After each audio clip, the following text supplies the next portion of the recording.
Okay, the information that I'm going to talk to today came to me while I was having a conversation with a Babalawo one here who I am friends with. So I was in his live, and this is the video I made where I talk about balance and mathematics happened during the conversation with him. I get downloads type things, but it's like my higher self connecting dots. But anyway, let's get on with it. So today's about the importance of creation. Now, for a longest time, I've said in videos that creation is like an expression of the divine feminine. Well, today, the dots that connected was it's the connection between the divine feminine and the divine masculine. It's actual ultimate balance, because in creativity we use both our the feminine side, which is the bringing about of creation, but also the logic that goes into being the foundation of creation. We can't have one without the other. In music, there is mathematics. In dancing, there is mathematics. In storytelling, there is a type of mathematics. There's a science behind all the things that are the basis of creation, because it's like if you mix certain colours, it's going to bring about a colour. If you put certain colours together, they will complement or clash with each other, but you know that from the fact that something being done over and over again creates the same outcome. And that's science. Like, that goes past theory into fact.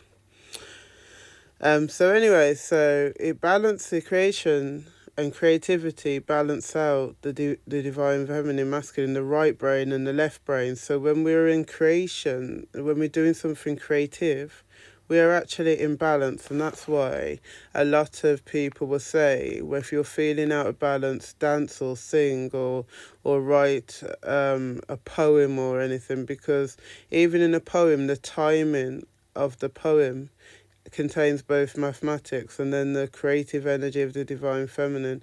So right brain and left brain working together to create magic. Like when a baby is created, it takes both elements. And I'm not talking about gender, even though gender is important in this process, in the making the baby bit. I'm talking about the divine masculine and feminine. So it's through creativity that we bring about change. But we only can create change if we have the yin and the yang elements. Change can't happen all in one or the other, not the type of balanced change that we need. And everything in the universe desires balance. That's why when we desire to manifest something, we have to realize there has to be a balance in it. So while you're doing something beautiful for the universe to feel that what you're going to bring about, you have put enough in the universal bank to have. And if you haven't, can you afford to blindly take the whatever debt it is, whatever the payment's going to be? You're better to have put in before you ask for something amazing out.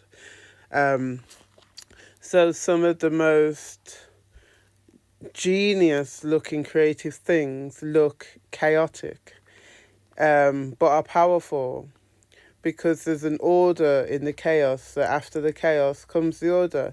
When you listen to ancient, like a music where people are dancing to traditional ancient type of music, it builds up to a crescendo that sounds chaotic, but when you really get into it, you hear the rhythm and the flow, and it's like a heartbeat. It's like a creation coming into space, and that puts people into an altered state from the mundane into magical, because both the feminine and the masculine are residing in that place in this music, because it has its mathematics and its divine feminine creative force coming together to create magic. And that's why people can go on to do something very spiritual after dancing or singing or creating art. There's something, it takes you out of your everyday brain that leans towards one or the other into balance, and from the balance can come the what you are desiring, what effects you want to create, what you want to change. So Stories and tradition activate both sides of the brain, so it brings about an understanding while using a creative idea so that people can put their mind from their everyday thinking into a way that makes them understand higher concepts. So it creates balance and harmony, which can be a segue from knowledge through to wisdom, because knowledge alone is like having the match but nothing to light it against. Wisdom is once you've got the thing to light it against, so you know how to light it and what you're going to do with the flame. So natural creativity contains the mathematics and the science. So they in this world they make us have kind of like a dislike of mathematics and science. They make it so edgy in school that it has no concepts in your brain, but in reality, it's within everything. So use creativity when you feel out of balance. Do something creative that will bring you into balance, which will take you out of the mundane, which will bring you straight into your magical essence. I hope you understand. Namaste.